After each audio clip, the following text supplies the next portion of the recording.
Welcome to Rewatch and Rank. On this channel, we rewatch older TV shows, provide a summary and opinion on the episode, before ranking each episode against each other. Today's episode is One Piece, East Blue Saga, Orange Town Arc, Episode 5, Fear, Mysterious Power, Pirate Clown, Captain Buggy.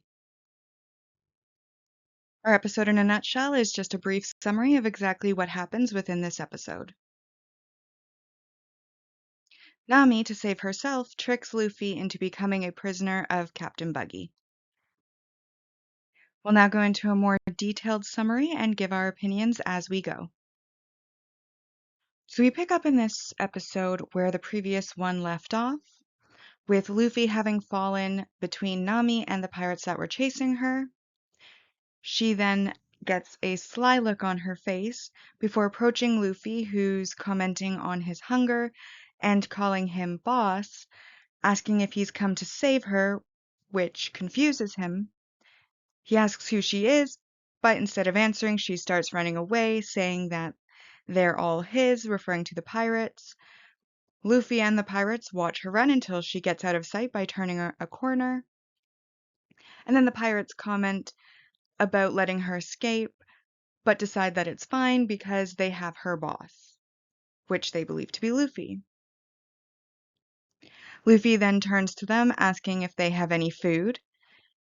And one of the pirates immediately attacks, punching Luffy, which dislodges his hat, so he immediately retaliates with a punch of his own, sending that pirate flying away down the street.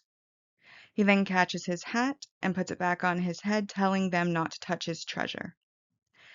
Meanwhile, in the next street over, Nami climbs up onto the roof so that she can peek over and watch the fight. As she peeks over, Luffy then uses a double pistol attack against the remaining two pirates, sending them flying and knocking them out as well.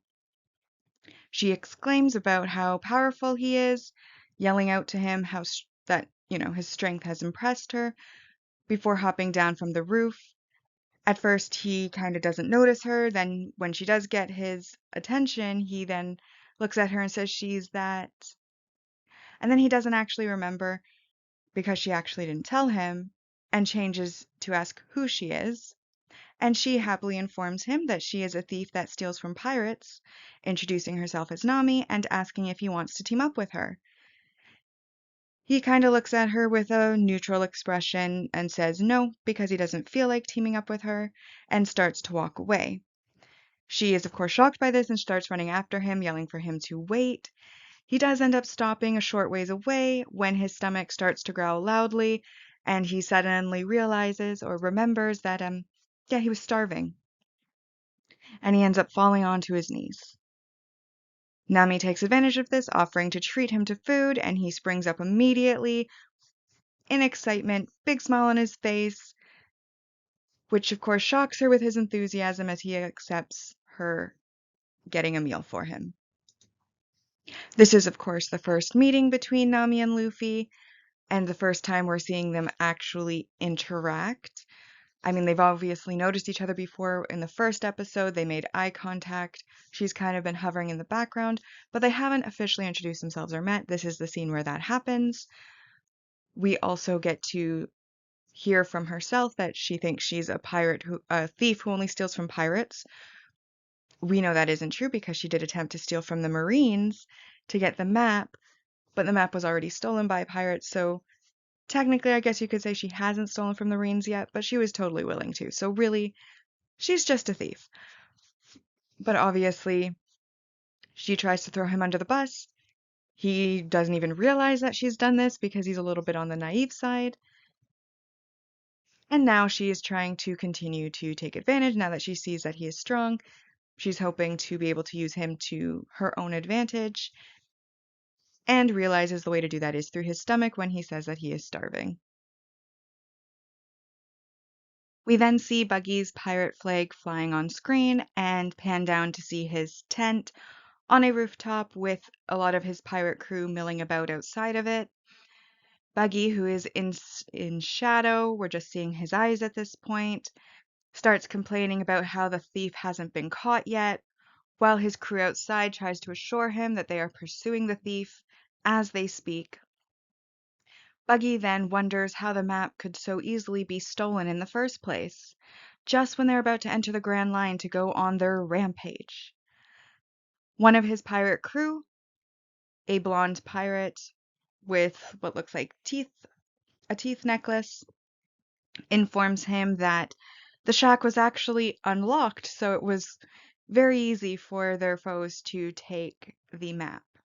This, of course, shocks Buggy, who comments in disbelief, and the crewmate then repeats that it was easy for foes to take, but Buggy mishears that his nose is fake and gets very angry.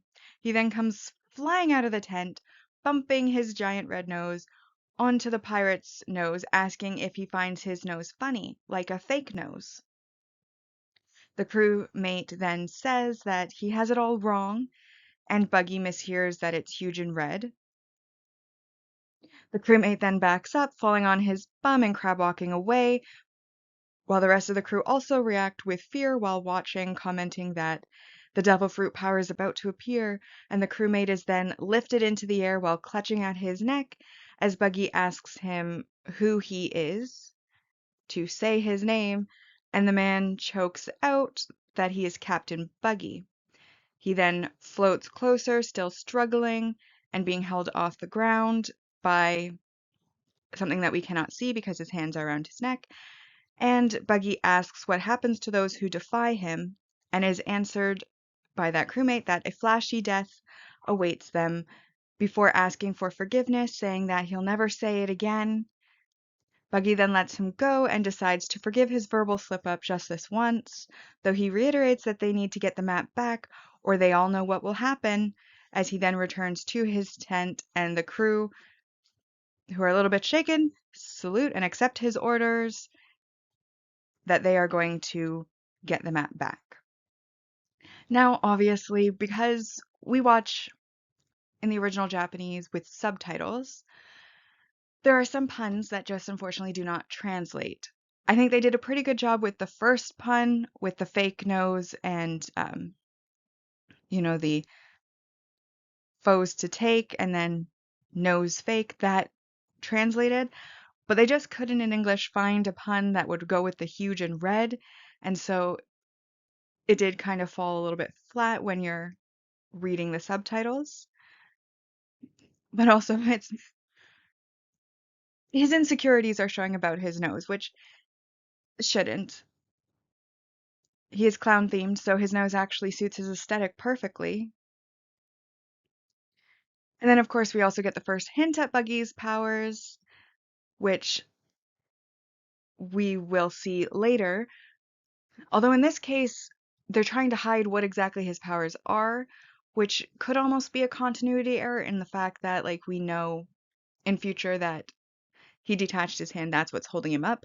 But we as the audience, they didn't show us that, so it looks like he's being, like, telekinetically lifted or tricked with something that's invisible, not a hand, because we didn't get to see that. So because they're trying to keep his powers a secret, we're kind of misled on what his powers actually might be. But overall, Buggy is one of those characters that are just incredibly likable. You cannot not smile when he's on screen going through his antics. He is one of my favorite villains, if not my favorite villain, and he just makes you smile when you see him on screen. I love this character, and I don't really know why, because he doesn't really have much redeeming qualities. Maybe it's just because he is very funny as a character. He has a lot of comedic moments. But yeah, I'm very biased towards Buggy, and I'm very glad that we finally get to see him on screen. So we now go back to where Luffy and Nami are. We're shown a cozy little kitchen area or dining area where Luffy is eating a sandwich that was made by Nami, asking her if she lives in the house alone. She then reveals that she doesn't actually live in the town and that the people had ran away from Buggy. So Luffy calls her a sneak thief, and she of course protests that while she is a thief, she is one who steals from pirates and is very offended to be compared to scumbag sneak thieves. Luffy points out that a thief is a thief, And Nami looks away, stating that her goal is to steal 100 million berries, no matter what it takes. He then asks what she needs it for, and she tells him that it's a secret, turning fully away and squeezing her map, while saying that with the map of the Grand Line, her goal is now a real possibility. Luffy pauses in his meal to ask if she's a navigator, and upon learning that she is, he gets very excited, asking her to join his crew. At first, she's receptive, asking him really if he wants her on his crew, but then Luffy adds that she would be his new pirate crew member, and her attitude then shifts completely. She furrows her brows in anger, and her voice becomes cold as she says no, and then asks him if he really is a pirate. He happily informs her that while holding his hat in his hand, that he made a promise on the hat to gather a crew and to become a pirate. And she says that there's nothing she hates more than pirates, slapping her hands on the table, saying she only likes money and tangerines. He puts his hat back on and tells her to be his navigator, but she says no again, walking away towards the window, and he accepts it, returning to eating his meal, while she then glances outside the window to see a bunch of Buggy's crew members running around and looking for her. She thinks to herself that she needs to find a way out of this, and we see a sly look return to her face, and then she approaches Luffy, once again acting very nice to him, saying that she might consider being his navigator if he agrees to certain conditions. He says that he'll do anything happily, and she informs him that they're going to go visit Buggy. And then we see kind of ropes falling on the screen tying up, and then we see that Luffy has now been tied up.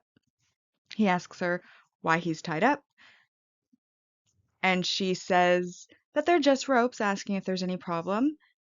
He just says, oh well, since he was hoping to meet other pirates anyway, and then he starts walking forward, ending up pulling her with the ropes that she tied on him.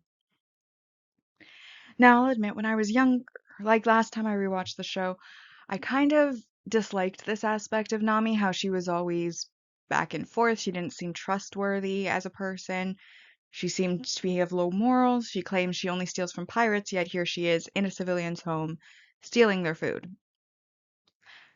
Fair enough, they abandoned it, but at the same time, there's that. There was also the fact that she originally was trying to get the Grand Line map from the Marines and therefore was happy to steal from Marines. So she's not actually a thief who just steals from pirates, as she claims.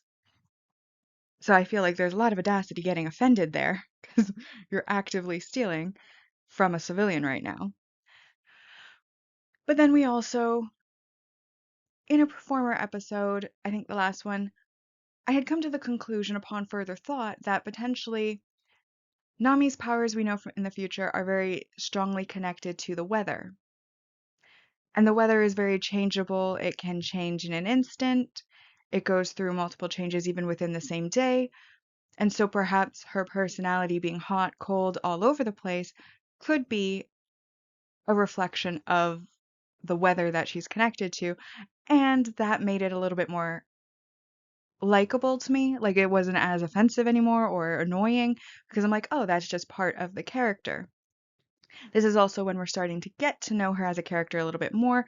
We're hinted at her backstory a bit, where she's mentioning, liking money and tangerines, how she has to get 100 million berries no matter what. And this, of course, intrigues us and makes us want to continue to find out what exactly her story is. It adds a mysterious quality to her. And then we have to talk about Luffy, who's very laid back, just a happy-go-lucky, go with the flow kind of guy. And, once he's tied up, he asks why he's tied up, but I'm wondering why he didn't ask that before getting tied up. It's only after he's tied up that he's like, why are there ropes here? Did you not notice them being tied to start with? Maybe think to ask before? But either way, he doesn't care. He's happy that he's going to get to go meet another pirate, which is what he wanted to do anyways. The three pirates from earlier report to Buggy that they have lost Nami, and Buggy, of course, freaks out, sentencing them to die flashily, while another crew member happens to arrive just in the nick of time and reports that the thief actually came back on her own.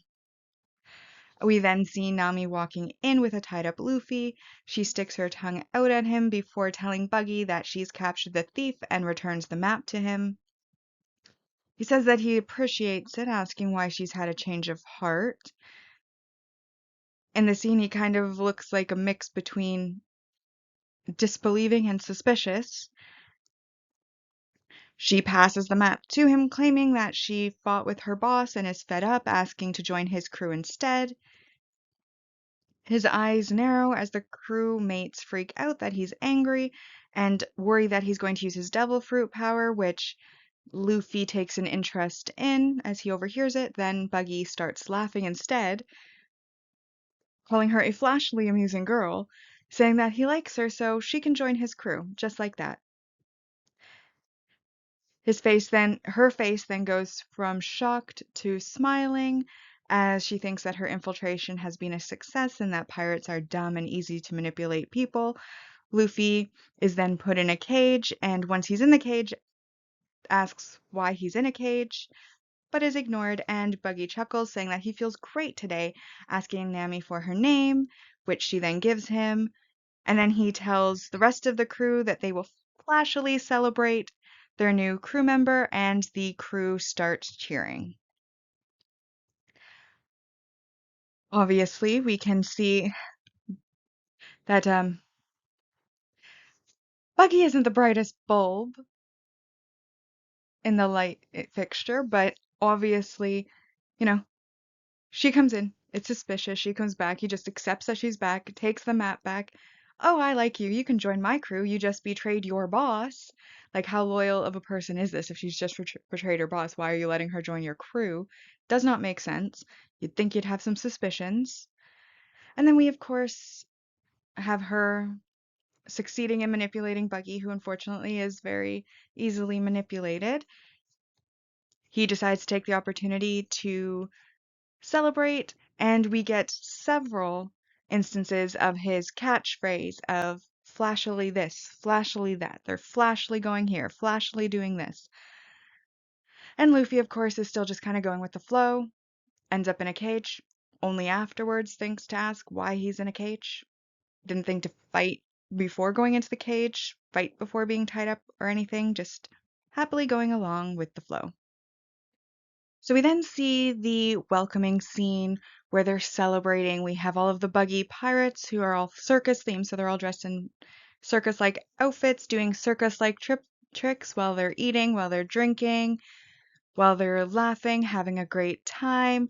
We then go to where Buggy is sitting and eating with Nami across from him, saying how great the day is and how much fun he's having. He then suggests that they use a buggy ball to celebrate, and we see some of his crew members then bring in the cannon. He loads the cannon with the buggy ball, or rather, he doesn't. One of his crewmates loads the cannon. Namian comes over with him so that they can observe it. She looks unsure, not sure what's going to happen, looks a little bit worried.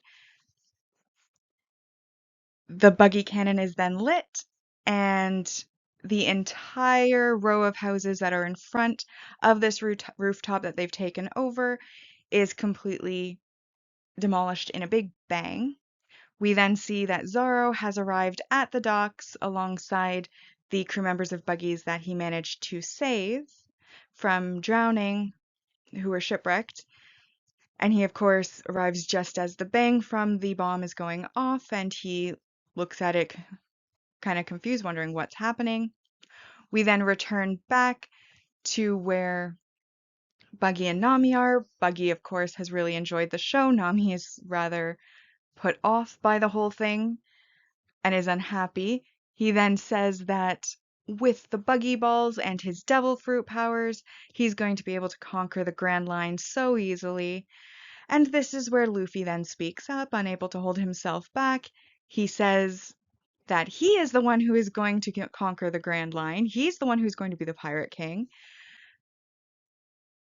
And we see Buggy starting to look almost like he's starting to get angry before he kind of snaps out of it. And Luffy, of course, or Nami, of course, is trying to think to Luffy, like, shut up, dude. But then Buggy just laughs and says, oh, he can understand why Nami got sick of him. He's clearly a fool. And then decides that he's going to blow him away with a buggy ball. They then move the cannon so that it's pointing towards Luffy, and Buggy hands Nami some matches. She looks at the matches and tries to convince Buggy that it's a welcoming party. You know, we're here to celebrate. This isn't going to be fun. And he just kind of shows that he really is a pirate. He's not just fun and games. And his voice and tone become a little more sinister. And he says, this is my style of welcoming party. This will also help to test your loyalty towards me. She takes the matches. She then starts sweating as she's thinking about the fact that if she doesn't shoot the cannon at Luffy, then she's going to be killed herself. But by shooting it, she would be no better than the pirates around her. Meanwhile, the crew behind and around them is all chanting to fire, fire, fire. And then we cut to the what would have been a commercial break in the original. Now, obviously, Nami, for all her hot and cold and willingness to sell people out, she's not evil. She never has been. So obviously, the idea that she would blow up Luffy, especially when she's the reason that he's there, is obviously a moral conundrum for her, and it shows on her face and her worries. Though I do find it funny that what she's worrying about is being no better than pirates, not actually the fact that she could kill somebody. So her morality only goes so far. We also get a hint that Buggy, for all he's kind of similar to Luffy in that he's a little bit go with the flow, he is a pirate in the more traditional sense, where he is a villain. He is somebody who is willing to harm, willing to destroy, willing to steal. And obviously, we see that as his tone becomes more sinister as he's telling Nami that this is her loyalty test. And in one of the previous scenes, I had mentioned how I found it odd that he was accepting her just right away when she had just sold out her previous boss. And now we see that the author obviously thought of that too. And now Buggy is taking the steps to ensure his loyalty, like her loyalty to him. Now she's joined his crew. We then return to where Nami is still contemplating whether or not she wants to light this buggy ball. Buggy, who is next to her, orders her to light it flashily and not wimp out. She, of course, is there, sweating indecision, and from his cage, Luffy comments, or rather asks her, what's the matter? Then mentions that her hands are shaking, and that this is what happens when you face pirate while lacking resolve. She gets offended, asking what resolve to do what? Kill people like it's nothing? Is that a pirate's resolve? He then, still being very serious, tells her, no, it's to put your own life on the line. They kind of stare down each other, maintain eye contact back and forth, when another pirate comes over from the crew and snatches the matches from Nami's hand, telling her not to be a tease and showing her how to light the match. At this, Nami acts on instinct, seeing that he is going to light the fuse, and she pulls out her weapon, which is a staff that is put into multiple parts, in this case, 3 parts, and she ends up knocking him out with the staff. And this, of course, causes the entire crew to kind of freeze, including Buggy, and she realizes now she's messed up, so she says she didn't mean to. Buggy asks her what's the meaning of this, and she bows to him and says sorry, and he tells her that an apology won't fix this, and basically orders her to be flashily killed. The crew cheer, they start fighting. They come at her. She uses her staff. As she's using her staff to fight back, she then runs trying to make her way over to where Luffy is. He then comments that now she's trying to save him, and she tells him that it's only due to the situation. She doesn't want to be like the pirates, as the pirates, or as some pirates had taken the life of a close person, so that is somebody that she's never going to be. He then kind of, still in his serious mode, kind of comments, so that's why. And then he notices that the fuse is lit and starts freaking out. Buggy, of course, is offended kind of by what she's saying about pirates and tells her to keep the ridicule to a minimum, and again orders his crew to continue to kill her flashily. Luffy, of course, is panicking, repeating the word water, water, water, water, because he doesn't want this to happen. She fights her way over to where the cage is, or not to where the cage is at this point. She fights her way over to where the cannon is pointing at the cage, and she uses her bare hands to grab the fuse, screaming out loud in pain as the fuse burns her hands, but is able to go out. And then there is a bit of a pause. Now, obviously, in this scene, we have her conscience wins out in a way. We don't actually know what she would have done if the choice hadn't necessarily been literally stolen from her hands by one of the other crewmates, whether she would have ever lit it or not. But I think based on her reaction, once it's stolen, once the fuse is about to be lit, and once it actually does end up lit, shows that she probably would not have ever actually lit the fuse herself. I don't think her conscience would have allowed her to.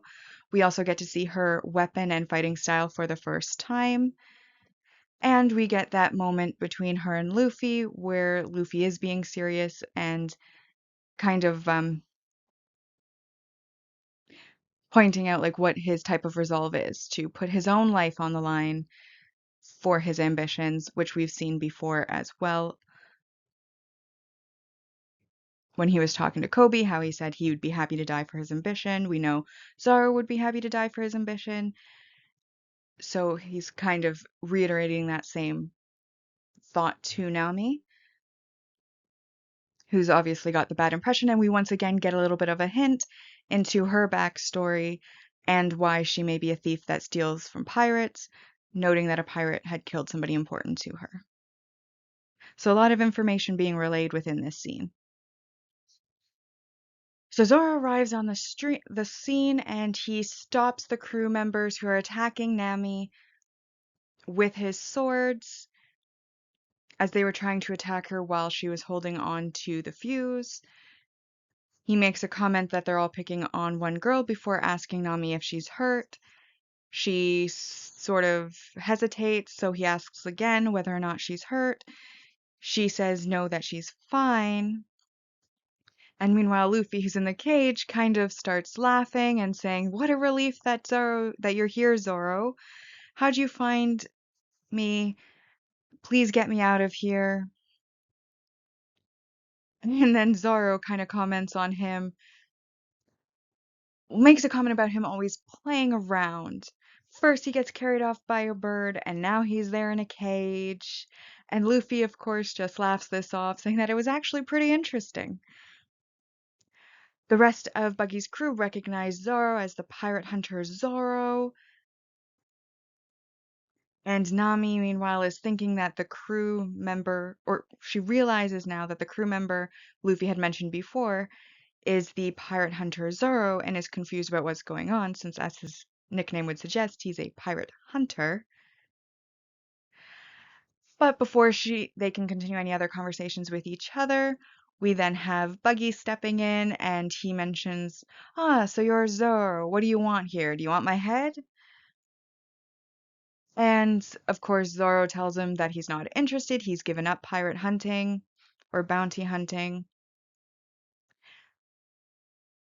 But then Buggy just kind of says, "Well, even if you're not interested, I am interested because killing Zoro would increase his name, perhaps his bounty." Zoro, of course, is telling him that he wouldn't try it as Buggy will die. Buggy kind of plays this off, asking him if that's so. Zoro then kind of sighs and says, "Oh, words are not enough." And then we see that Buggy flies at him, attacking him, telling him to die flashily. We then have them colliding in a scene where we see basically the shadow of Buggy's body being cut into pieces, and Zoro then, after his action pose, puts his swords away and does kind of mumble that there was no resistance to him. Luffy kind of laughs, thinks that he was so weak. But then the crew, which at first seemed to be frozen in a bit of shock, start to laugh, and that laughter slowly builds up, and Nami kind of starts to think what's with them. And they comment that like their captain's been killed, but they're still laughing. What could possibly be so funny? And then kind of behind Zoro, we can see Buggy come back up. So he's not laying on the ground anymore, he's revived. And the crew start to cheer, they start to chant Buggy's name. And that's where I'm going to leave this scene. So obviously this is just a standard fight scene. We see Zoro arriving in the nick of time to save Nami, who's now saved Luffy by stopping the cannon from going off.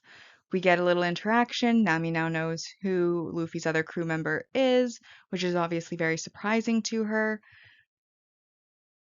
We then also get a little more back and forth between the reunited Luffy and Zoro, and we learn more about the potential of Buggy's powers, though they still haven't been revealed yet.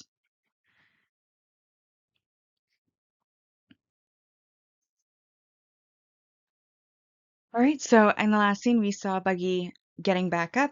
This scene opens with a sword then coming through Zoro's torso from behind. He then glances back, and Nami comments on what that arm is, and we see a dislocated arm hovering in the air, having stabbed Zoro with the knife.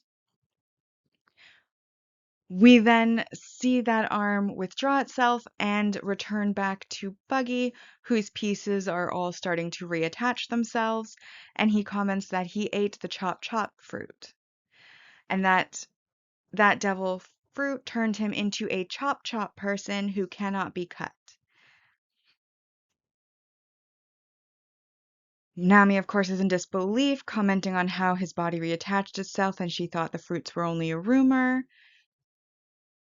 And Luffy from inside of his cage is sitting there and he comments that he's a chop chop human. Is he a monster? And then a little sign comes up on screen, helpfully pointing to Luffy that states that he is a rubber person who's made out of rubber. Buggy then notes how his sword didn't hit any vital spots, but as the wound is serious, he's won their fight, declaring his own victory.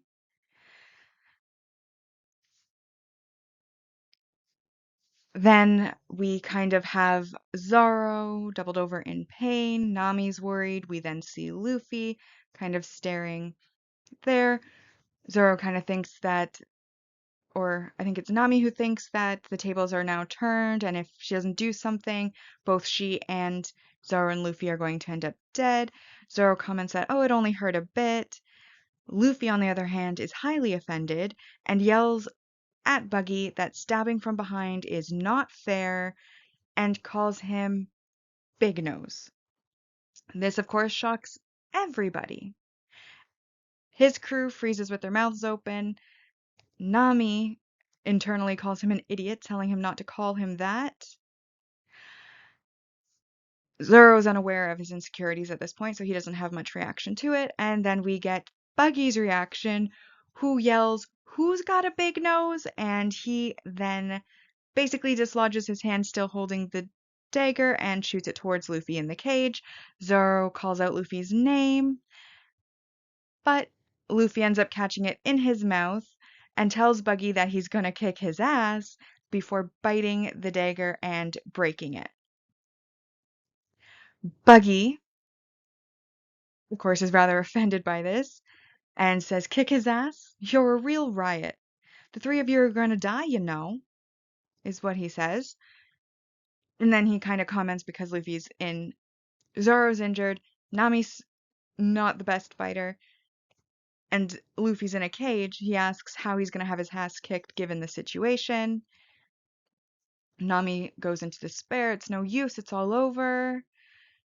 But from his cage, Luffy just laughs out loud, saying that he refuses to die. And obviously, if he refuses to die, he's not going to. And then he turns to Zoro and tells Zoro to run.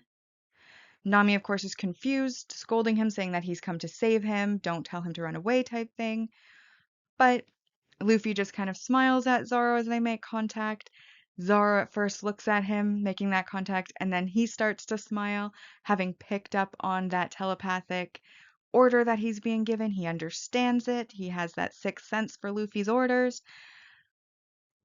Nami, meanwhile, is to the side saying that this makes no sense. That's why she hates pirates, and then she kind of faints a bit, falls to the ground. Buggy, of course, has been watching their interaction, calls them impudent fools, as if he'd ever allow them to escape, and he then flies back at Zoro, going to attack him again. Zoro cuts him in half and jumps through the gap in his body. And then Buggy comes back together and starts again kind of gloating. "Fool, your three-sword style has no effect on me," before he then realizes that Zoro's not in front of him anymore. He completely missed the part where he jumped through his body, you know? And then he gets kind of shocked by this, and then he's scolding Zoro to listen when people talk to you. Zoro, meanwhile, has made it over to where the Luffy's cage is and where the cannon is, and he flips the cannon around to the other side. So it's now pointing towards Buggy and his crew. Buggy and his crew obviously freaking out. Don't you know there's still a special buggy ball still inside of this thing? They're telling him to wait, to stop. Zoro then orders Nami to light it. She does so. And then we get the cannon going off. Boom. Flames fill the screen. And that is the cliffhanger on which we end this episode. Now, obviously, we are fully introduced to Buggy's powers. We know what his fruit is. And I feel like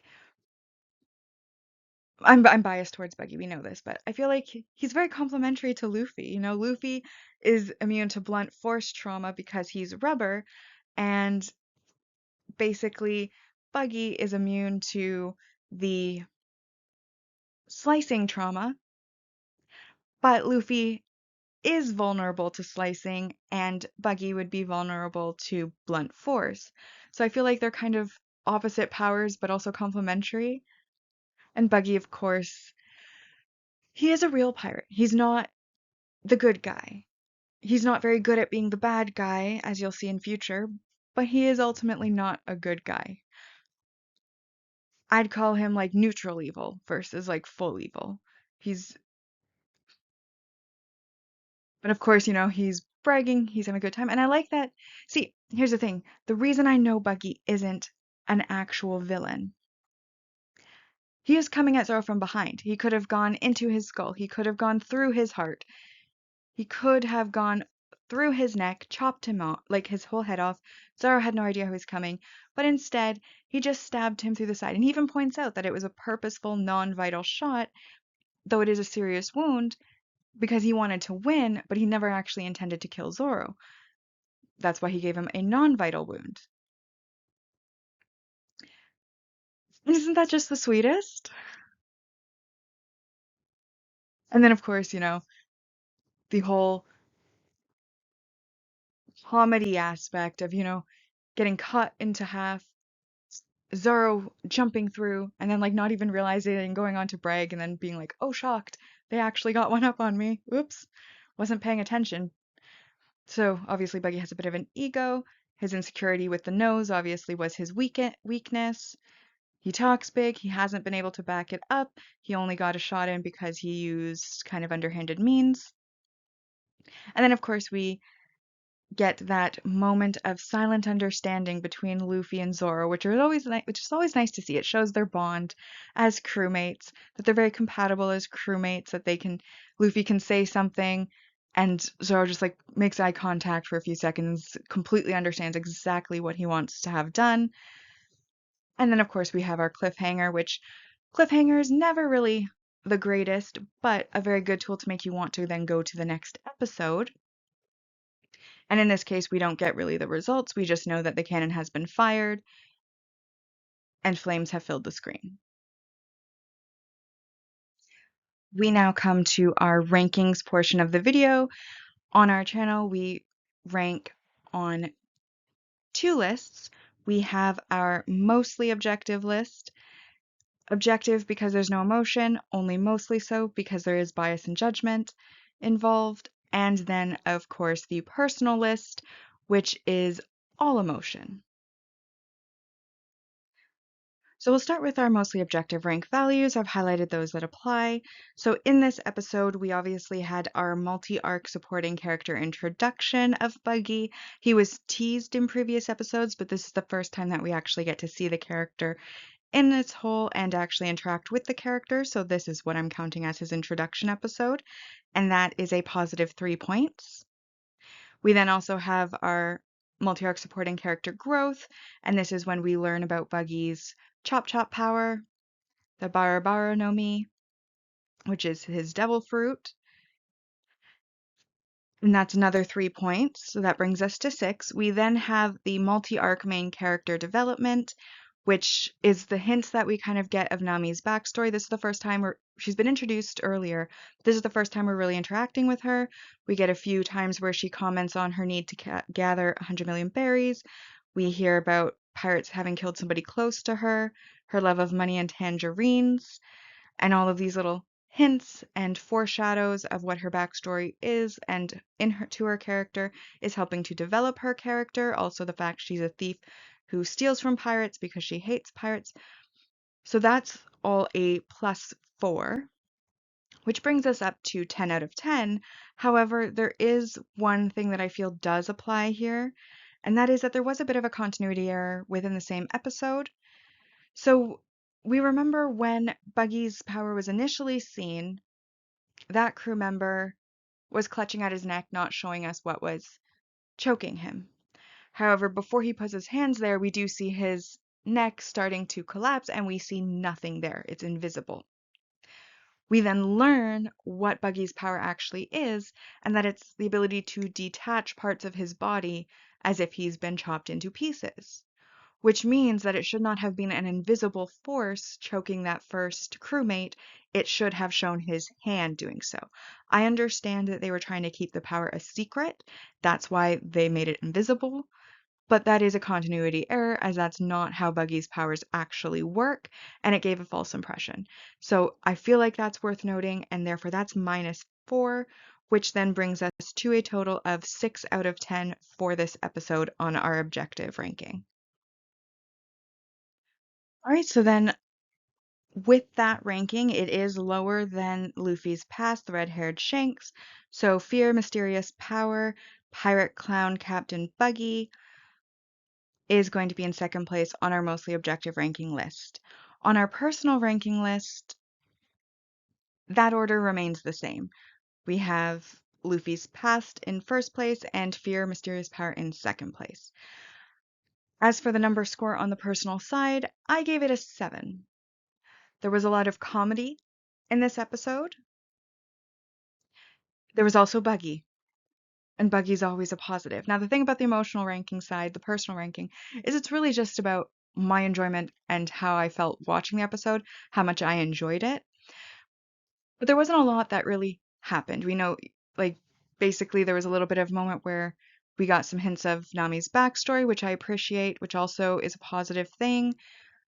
We then had a lot of the episode taken up with, an introduction to Buggy, their little party, the Buggy bomb going off, Nami questioning whether she wants to actually shoot the cannon, Luffy needing to be saved while he sits in a cage. But as much as I love Buggy, and I really love Buggy, I also really like Luffy, and I felt that it was a very Luffy light episode. It was a very Zoro light episode. It was mostly about Nami and Buggy, and while I love Buggy, Nami, I like as a character. Like I said, I like her even more now that I've decided that her back and forthness is weather related to kind of have her personality match her power a little bit. Well, not power, but her connection to her weapons in the future a little bit. But she's still not my favorite character. So having it so heavily focused on her instead of Luffy or Zoro brought it down a bit. So 7 I felt was fair because Buggy always rises up the score and there was a lot of comedy again. So with that now brings us to our saga rankings. Now in the saga rankings, we basically include the scores from each episode, which then will bring us up to a percentage at the end. And whichever arcs have the best percentage within the saga are the best arcs of the saga. Because there are different amounts of episodes in each saga, that's why we'd use the percentage score to determine which ones are better. Now, this particular arc has 5 episodes, which means there's a maximum score of 50 out of 50. And with this mostly objective score, we now have a ranking of 16 out of 50 for this current arc. And with the addition of 7 for personal, we also now have 16 out of 50 for the Orangetown arc. As a reminder, Romance Dawn arc has already been completed, and we have 86.67% on the objective ranking and 66.67% on the personal ranking. And finally, our final ranking list is where we are going to be marking each saga against each other. We obviously need to complete the East Blue Saga in order for us to find its ranking. And then, of course, each saga after that will need to be completed. So we won't know the final result for this list until we've completed the entire series. But as a reminder, after the first arc, the current standing is 9 out of 80 for the objective ranking and 5 out of 80 for the personal ranking. And with that, we've rewatched and ranked One Piece East Blue Saga Orangetown Arc Episode 5, Fear, Mysterious Power, Pirate Clown Captain Buggy. Like and subscribe if you'd like to, and I'll see you in the next episode.